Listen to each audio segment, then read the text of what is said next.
विदेशों में वैकेशन पर जाने का मिडिल क्लास में कल्चर बढ़ता जा रहा है। हमें तय करना होगा कि जब ये संकट का काल है और हमारी देशभक्ति हमें ललकार रही है, तो कम से कम एक साल के लिए हमें विदेशों में जाने की बातों को टालना चाहिए। इधर चुनाव खत्म हुए और इधर बीजेपी की तरफ से देशभक्ति का चूरन बेचने की शुरुआत हो गई।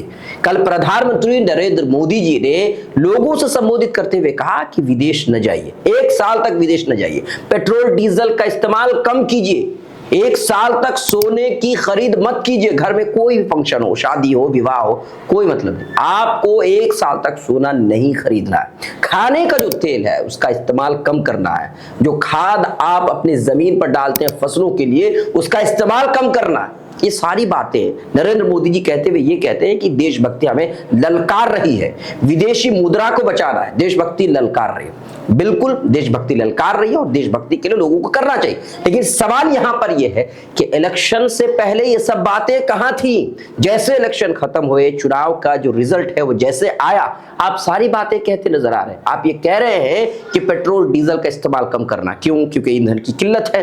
पेट्रोल डीजल का इस्तेमाल कम करना है, खाने का जो तेल है उसका इस्तेमाल कम करना है, खाद का इस्तेमाल कम करना है। बाहर देशों में जो लोग घूमने का प्लान बना रहे हैं वो एक साल तक ना बनाए, मतलब बाहर देश आपको जाना नहीं है एक साल तक। यही नहीं, सोना नहीं खरीदना। चुनाव से पहले आपने एक बार भी इस बात को कबूला ही नहीं कि लोगों को परेशानी हो रही है। मिडिल ईस्ट में जब जंग शुरू हुई थी, इजराइल और ईरान के बीच में जब जंग शुरू हुई थी, उसके बाद हिंदुस्तान में लोग एलपीजी सिलेंडर को लेकर के परेशान थे।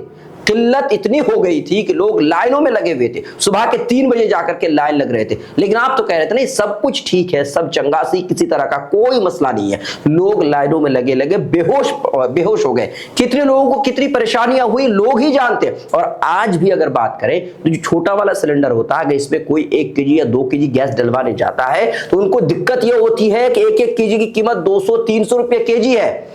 परेशानी लोगों को अब भी हो रही है और तभी से बाकायदा विपक्ष की तरफ से यह कहा जा रहा था कि लोगों को परेशानियां हो रही है, मिडिल ईस्ट में जो जंग चल रही है उसका असर भारत पर पड़ेगा। लेकिन सरकार की तरफ से इस बात को बिल्कुल नकारा गया। सरकार ने कहा कि नहीं, ऐसी कोई दिक्कत नहीं, कोई परेशानी नहीं है। जबकि लोग जो है लाइनों पर लगे हुए थे, लोग एलपीजी को लेकर के परेशान थे। तब सरकार ने कहा कि अफवाह है, सब झूठ है, सब सरकार को बदनाम करने की कोशिश हो रही है, किसी तरह का कोई मसला नहीं है। लेकिन जैसे ही असम में, बंगाल में, पुडुचेरी में, तमिलनाडु में, केरलम में इलेक्शन हो गए, चुनाव के रिजल्ट आ गए, अब आप कह रहे हैं कि परेशानी है, देश ललकार रही है, देशभक्ति ललकार रही है और इसी वजह से पेट्रोल और डीजल का इस्तेमाल कम कर देना चाहिए, वर्क फ्रॉम होम करना चाहिए, यानी काम को वर्क घर से कीजिए। इसके अलावा विदेशों में यात्रा करने से बचना चाहिए, 1-1 साल तक यात्रा न करें, सोना चांदी न खरीदें। यही नहीं बल्कि खाने का जो तेल है इसका भी इस्तेमाल आप कम कर दीजिए। हमने चैट जीपीटी से ये जानने की कोशिश की कि प्रधानमंत्री नरेंद्र मोदी जी ये कह रहे हैं कि पेट्रोल डीजल का इस्तेमाल कम करना है, वर्क फ्रॉम होम करना है, क्या प्रधानमंत्री नरेंद्र मोदी जी इस बात पर अमल करेंगे? तो आज की बात आप जान लीजिए कि प्रधानमंत्री नरेंद्र मोदी जी आज जो है रोड शो कर रहे हैं। अब जरा बताइए, रोड शो में कितने सारे लोग हैं, कितनी गाड़ियां चल रही हैं और कितना पेट्रोल डीजल का खर्च हो रहा है? आप अंदाजा लगाइए, आप ही अंदाजा लगा सकते हैं, हम नहीं लगा सकते। इसके अलावा हमने चैट जीपीटी से यह भी जानने की कोशिश की कि क्या प्रधानमंत्री नरेंद्र मोदी जी विदेश यात्रा पर जाएंगे। तो इसमें बकायदा लिखा है, उसमें बताया कि नीदरलैंड जाएंगे, स्वीडन जाएंगे, नॉर्वे जाएंगे, इटली जाएंगे और यूएई जाएंगे, यानी कि यूनाइटेड अरब अमीरात भी जाएंगे, विदेशी यात्रा पर वो जाएंगे।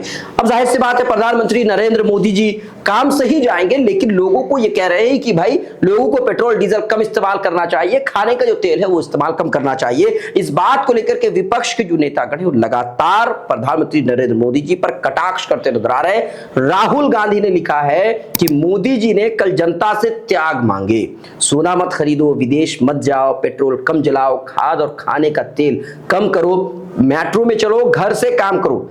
ये उपदेश नहीं, ये नाकामी के सबूत है। ये राहुल गांधी ने लिखा। उन्होंने लिखा है 12 साल में देश को इस मुकाम पर ला दिया है कि जनता को बताना पड़ रहा है क्या खरीदे क्या ना खरीदे, कहां जाएं कहां ना जाएं। हर बार जिम्मेदारी जनता पर डाल देते हैं ताकि खुद जवाबदेही से बच निकले। देश चलाना अब कॉम्प्रोमाइज्ड पीएम के बस की बात नहीं है। आपको बता दें, आम आदमी पार्टी के नेता हैं संजय सिंह। उन्होंने सोशल मीडिया पर लिखा है कि प्यारे देशवासियों, चुनाव तक मोदी जी ने आपका बोझ उठाया, चुनाव खत्म, आपका इस्तेमाल खत्म। अब देशभक्ति के नाम पर लाइन में लग जाओ। गैस महंगी हो गई, अब पेट्रोल डीजल भी महंगा होगा। आप देशभक्ति के नाम पर पेट्रोल डीजल गैस का इस्तेमाल न करो, सोना न खरीदो, खाने के तेल का भी इस्तेमाल न करो। लेकिन मोदी जी अपनी रैलियों में लाखों लोगों को भर भर करके लाएंगे, विदेश यात्राएं करेंगे, खूब तेल फूकेंगे। उनके लोग सोना तो क्या पूरे देश की संपत्ति खरीद लेंगे, लेकिन आप फटीचर बने रहिए। और हां, अगर आपने मोदी जी की महंगाई बर्दाश्त नहीं की तो अंधभक्त और गोदी मीडिया आपको पाकिस्तानी घोषित कर देगा। इसके अलावा आरजेडी की प्रवक्ता हैं प्रियंका भारती। उन्होंने लिखा है कि महामानव लोकसभा चुनाव में कह रहे थे कि ये विपक्ष वाले आपका मंगलसूत्र ले जाएंगे, अब मंगलसूत्र के बिना बेटी बियाने को कह रहे हैं। कोई महामानव को बताए कि एनडीए वालों को छोड़कर देश में कोई सोना खरीदने लायक बचा भी नहीं है। शादी में बेटी को चांदी देने पर भी महामानव ने लाले पड़वा दिए। यही नहीं, बल्कि अखिलेश यादव ने भी एक लंबा चौड़ा पोस्ट लिखा है। मैं थोड़ा सा आपको पढ़ करके बताता हूं कि चुनाव खत्म होते ही संकट याद आ गया। दरअसल देश के लिए संकट सिर्फ एक है और उसका नाम है भाजपा। इसके आगे उन्होंने लिखा है कि इतनी सारी पाबंदियां लगानी पड़ी तो मंच $1 ट्रिलियन की जुमलाई अर्थव्यवस्था कैसे बनेगी। लगता है भाजपा सरकार के हाथ से लगाम पूरी तरह छूट गई है। डॉलर आसमान छू रहा है और देश का रुपया पाताल उन्मुखी हो गया है।